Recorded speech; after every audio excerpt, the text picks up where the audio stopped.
Hello friends, welcome back to my YouTube channel the Vani classes. Guys, आज की video में हम बात करेंगे स्किल ऑफ स्टिमुलस वेरिएशन का एक लेसन प्लान। इससे पहले भी मैं स्किल ऑफ स्टिमुलस वेरिएशन और साथ में अदर स्किल्स पर भी वीडियोस बना चुकी हूं। अगर आपने वो सब वीडियोस नहीं देखी और आपको वो वीडियोस भी देखनी है तो उन वीडियोस का लिंक मैं आपको डिस्क्रिप्शन बॉक्स में प्रोवाइड कर दूंगी, आप वहाँ से उन सभी वीडियोस को देख सकते हो।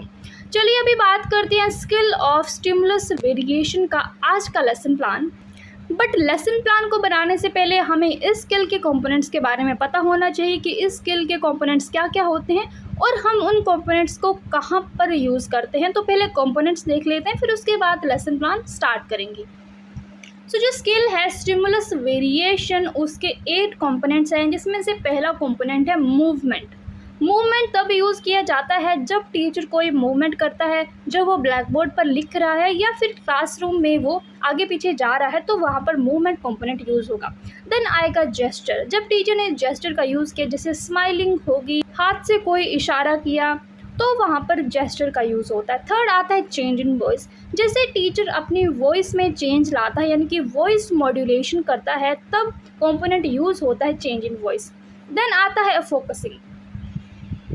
फोकसिंग कंपोनेंट वहाँ पर यूज़ होता है जब टीचर बोलता है कि सभी बच्चे यहाँ पर देखेंगे, यानी कि किसी एक पॉइंट पर फोकस किया है, तब फोकसिंग कंपोनेंट का यूज़ किया जाता है।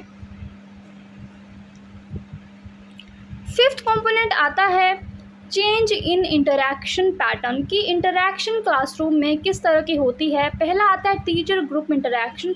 जब टीचर पूरे ग्रुप से इंटरैक्शन करता है, यानी कि पूरी क्लास से जब टीचर इंटरैक्शन करता है, जब टीचर कुछ पढ़ा रहा है, तब आता है टीचर ग्रुप इंटरैक्शन। सेकेंड आता है टीचर प्यूपिल इंटरैक्शन। जब टीचर किसी एक बच्चे से इंटरैक्ट होता है, यानी कि जब वो कोई क्वेश्चन वगैरह पूछता है, तब टीचर प्यूपिल इंटरैक्शन। देन आती है थर्ड प्यूपिल प्यूपिल इंटरैक्शन। जब बच्चे एक दूसरे से इंटरैक्ट होते हैं, तब हम प्यूपिल प्यूपिल इंटरैक्शन कंपोनेंट का यूज़ करते हैं। सिक्स्थ कंपोनेंट आता है हमारा पॉजिंग, यानी कि ब्रेक लेना। जब टीचर क्लासरूम में पढ़ाता है तो 3 सेकेंड का ब्रेक मैक्सिमम टीचर को लेना होता है, तो वहाँ पर होता है पॉजिंग कंपोनेंट। सेवन्थ कंपोनेंट है प्यूपिल फिजिकल पार्टिसिपेशन। जब बच्चे फिजिकली पार्टिसिपेट होते हैं, यानी कि आपने बच्चे को बोला कि आप ब्लैक बोर्ड पर लिखो, तो बच्चे फिजिकली पार्टिसिपेट हुए, so that is प्यूपिल physical participation. Eighth component आता है ओरल विजुअल स्विचिंग, यानी कि पहले आप ओरली पढ़ा रहे हो, फिर ओरल से अगर कुछ आप विजुअली करवा रहे हो विद द हेल्प ऑफ आप चार्ट पढ़ा रहे हो, उसके बाद या फिर आप मॉडल का यूज़ कर रहे हो, तब ओरल से विजुअल स्विचिंग हो रही है, वहाँ पर हम कंपोनेंट यूज़ करते हैं ओरल विजुअल स्विचिंग। तो यहाँ पर हमने 8 कंपोनेंट्स के बारे में बात कर ली। अब देखते हैं कि इन कंपोनेंट्स को हम अपने लेसन में अप्लाई कैसे करेंगे। और आपको वीडियो को एंड तक देखना है, क्योंकि एंड में आपको मैं मिनिएचर भी बताऊंगी कि आपको इस लेसन प्लान का मिनिएचर किस तरह से ड्रॉ करना है। ठीक है, तो अभी देख लेते हैं। सबसे पहले हमें इस तरह का बॉक्स बनाना होता है, ये हम सभी को पता है। और ये जो हमारा लेसन प्लान है आज का, वो है 7th क्लास का, यानी कि 7वीं कक्षा का है, और इसका विषय है विज्ञान, और विज्ञान में भी जीव विज्ञान का ये लेसन प्लान है। और इसका उप विषय है, यानी कि आज का हमारा टॉपिक है कोशिका, यानी कि सेल, और माइक्रो टीचिंग है, तो समय अवधि है 5 to 7 मिनट। देन दिनांक आप लिख दोगे और अपने टीचर का नाम भी आप यहाँ पर लिख दोगे। देन आता है उद्देश्य, कि हमारा क्या एम है। तो ये स्किल है स्किल ऑफ स्टिमुलस वेरिएशन, यानी कि उद्दीपन परिवर्तन कौशल में निपुणता हासिल करनी है। ये हमारा इस लेसन प्लान को बनाने का एम है।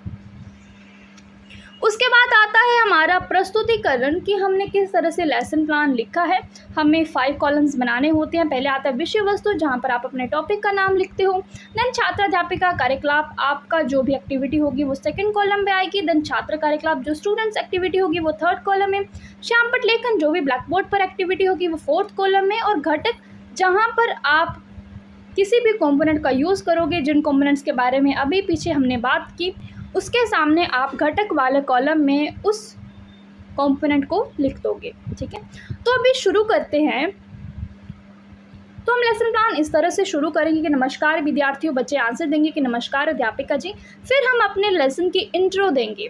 तो यहाँ पर टीचर इंट्रो दे रहे हैं किसको? अपने ग्रुप को। जो बच्चे क्लासरूम में बैठे हैं वो ग्रुप है, तो यहाँ पर हमने कंपोनेंट यूज़ किया टीचर ग्रुप इंटरैक्शन, और वो हमने अपने घटक वाले कॉलम में लिख दिया कि छात्रों, जिस प्रकार अनेक टाइलों को जोड़कर फर्श का निर्माण किया जाता है, उसी प्रकार विभिन्न कोशिकाएं एक दूसरे से जुड़कर प्रत्येक सजीव के शरीर का निर्माण करती है। तो बच्चों, आज हमारे पढ़ने का विषय है। उसके बाद टीचर ने ऊंचे स्वर में बोला, यानी कि छात्राध्यापिका ऊंचे स्वर में बोलते हुए कोशिका। तो ऊंचा स्वर यानी कि वॉइस मॉड्यूलेशन हुई है। तो यहाँ पर हमारा कंपोनेंट यूज हुआ चेंज इन वॉइस, वो हमने लिख दिया अपने घटक वाले कॉलम में। देन छात्राध्यापिका श्यामपट्ट पर लिखते हुए टीचर ने वही ब्लैक बोर्ड पर लिख दिया कोशिका। तो टीचर की बॉडी मूवमेंट हुई, तो हमने बॉडी मूवमेंट कंपोनेंट का भी यूज यहाँ पर कर लिया। उसके आगे टीचर करवाएगी कि कोशिका सजीवों की मूलभूत संरचनात्मक इकाई है। कोशिका की खोज रॉबर्ट हुक ने 1665 ईस्वी में की थी। उन्होंने कॉर्क की पतली स्लाइस ली और उसका सूक्ष्मदर्शी से अध्ययन किया, जिसमें उन्हें कोष्ठ युक्त बक्से दिखे। इन्हीं बक्सों को हुक ने कोशिका का नाम दिया। तो टीचर ने ये बता दिया। अब टीचर ने एक बच्चे से क्वेश्चन पूछा कि बबीता, आप बताइए कोशिका क्या है। तो टीचर ने सिर्फ एक बच्चे से इंटरैक्शन की है, तो हमारा कंपोनेंट यूज हो गया टीचर प्यूपिल इंटरैक्शन। तो बच्चे ने आंसर दिया कि कोशिका सजीवों की मूलभूत संरचनात्मक इकाई है। और उसके बाद टीचर ने बच्चे को रिइंफोर्स कर दिया कि शाबाश, आप बैठ जाइए। देन छात्राध्यापिका कक्षा में घूमते हुए, जैसे टीचर कक्षा में घूमता है पढ़ाते हुए, उसी तरह से टीचर कक्षा में घूम रही है। तो टीचर की बॉडी मूवमेंट हुई, तो वो कंपोनेंट भी हमारा यहाँ पर यूज हो गया। देन एक और क्वेश्चन टीचर पूछती है कि प्रियंका, आप बताइए कोशिका की खोज किसने की थी। ठीक है, तो यहाँ पर भी टीचर प्यूपिल इंटरैक्शन है, बट प्रियंका ने आंसर नहीं दिया। तो टीचर ने किसी और बच्चे से क्वेश्चन पूछा कि मनदीप, आप बताइए कोशिका की खोज किसने की थी। ठीक है, ये भी हमारी टीचर प्यूपिल इंटरैक्शन है। फिर बच्चे ने आंसर दिया कि अध्यापिका जी, रॉबर्ट हुक ने। देन अध्यापिका स्वीकृति से सिर हिलाते हुए, सो स्वीकृति से सिर हिलाना यानी कि मूवमेंट हो रही है। ठीक है, ये हेड की मूवमेंट है, तो हम इसको भी बॉडी मूवमेंट में काउंट करेंगे। देन टीचर ने बोला ठीक है कि शाबाश, बहुत अच्छे। अब टीचर ने बोला कि मनदीप, आप अपना उत्तर प्रियंका को बताइए, क्योंकि प्रियंका को आंसर नहीं आया। तो टीचर ने बोला कि मनदीप, आप उत्तर अपना प्रियंका को बता दीजिए। ठीक है, तो यहाँ पर होगी प्यूपिल इंटरैक्शन, क्योंकि मनदीप ने अपना आंसर प्रियंका को बताया और ये दोनों स्टूडेंट्स हैं। तो मनदीप इस तरह से बताएगी कि प्रियंका, कोशिका की खोज रॉबर्ट हुक ने की थी। ठीक है, देन छात्राध्यापिका मुस्कुराते हुए, सो मुस्कुराना इज जेस्चर, तो जेस्चर भी हमारा यूज हो गया। देन टीचर ने उन दोनों को रिइंफोर्स किया कि शाबाश, दोनों बैठ जाइए। ठीक है, देन आगे टीचर करवाएगी कि कोशिकाएं सामान्यतः गोलीय, चपटी गोल अथवा लंबी होती हैं। कुछ कोशिकाएं लंबी होती हैं जिनके दोनों सिरे नुकीले होते हैं, जैसे पेशी कोशिका, और कुछ शाखान्वित होती हैं, जैसे तंत्रिका कोशिका। अब तंत्रिका कोशिका तक पढ़ाने के बाद छात्राध्यापिका थोड़ी देर विराम लेते हुए, विराम यानी कि पॉज लिया। ठीक है, तो हमने पॉजिंग कंपोनेंट का यूज़ किया। देन आगे सजीवों में अधिकतर कोशिकाएं सूक्ष्मदर्शीय होती हैं। सबसे छोटी कोशिका का साइज 0.1 से 0.5 माइक्रोमीटर है, जो कि जीवाणु कोशिका है। और सबसे बड़ी कोशिका शुतुरमुर्ग का अंडा है, जिसका साइज 170 mm इंटू 130 mm है। तो टीचर ने इतना पढ़ा दिया। अब टीचर ने वही ब्लैक बोर्ड पर लिखा। छात्राध्यापिका श्यामपट्ट पर लिखते हुए, तो ब्लैक बोर्ड पर लिखना is body movement. Then teacher ने एक और क्वेश्चन पूछा, नेहा, सबसे बड़ी कोशिका का साइज श्यामपट्ट पर लिखिए। बच्चे को बोला है कि आप कोशिका का साइज जो है सबसे बड़ी कोशिका को, उसको श्यामपट्ट पर लिखो। तो वहाँ पर प्यूपिल्स फिजिकल पार्टिसिपेशन, बच्चे की फिजिकली पार्टिसिपेशन हुई, क्योंकि उसने ब्लैक बोर्ड पर जाकर लिखा। ठीक है, देन टीचर ने बोला कि शाबाश, जाइए और आप बैठ जाइए। देन टीचर आगे करवा रही है, छात्रों, कोशिका के मूल घटक हैं जब बोला, उसके बाद टीचर ने अपनी जो वॉइस है उसमें चेंज लाया। तो हुआ हमारा component change in voice. Teacher ने बोला कि कोशिका झिल्ली, कोशिका द्रव्य और केंद्रक। फिर हुई हमारी ओरल विजुअल स्विचिंग। अभी तक हम ओरली करवा रहे थे, अब सभी बच्चे चार्ट की ओर देखिए। टीचर ने अपना चार्ट निकाला और टीचर चार्ट के माध्यम से समझाएगी। ठीक है, कि कोशिका झिल्ली एक कोशिका को दूसरी कोशिका एवं घेरे हुए माध्यम से अलग करती है। ठीक है, देन छात्रों ध्यान पूर्वक सुनो यानी कि फोकस किया कि आप अभी बिल्कुल ध्यान से सुनेंगे। कोशिका द्रव्य एक जेली जैसा पदार्थ है जो कोशिका झिल्ली एवं केंद्रक के बीच पाया जाता है।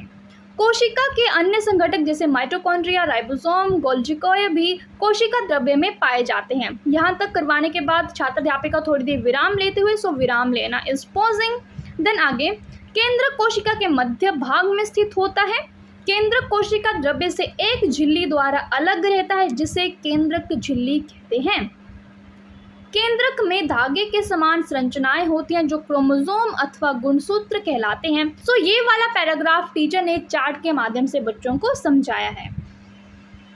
देन आगे, छात्र अध्यापिका श्यामपट्ट पर लिखते हुए जो गुणसूत्र यानी कि क्रोमोसोम था वो टीचर ने श्यामपट्ट पर लिखा, तो बॉडी मूवमेंट यहाँ पर हुई।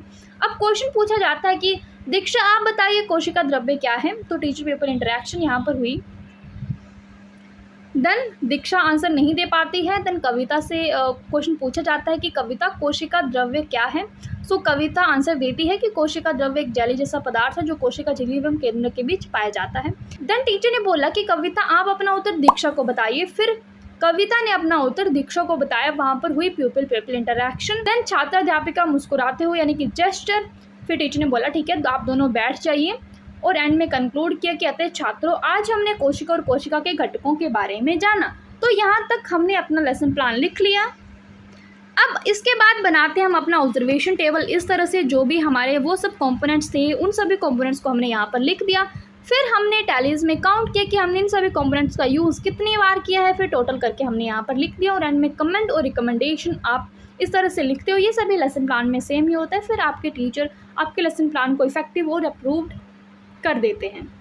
इसके बाद बात आती है मिनिएचर की, जो मैंने आपको वीडियो के स्टार्टिंग में बताया था कि मैं आपको इस लेसन प्लान का मिनिएचर बताऊंगी। तो हमारा आज का टॉपिक है कोशिका। तो पहले हम कोशिका की डेफिनेशन लिख सकते हैं कि कोशिका सजीवों की मूलभूत संरचनात्मक इकाई है। फिर आप सबसे छोटी या फिर सबसे बड़ी कोशिका के बारे में लिख सकते हो।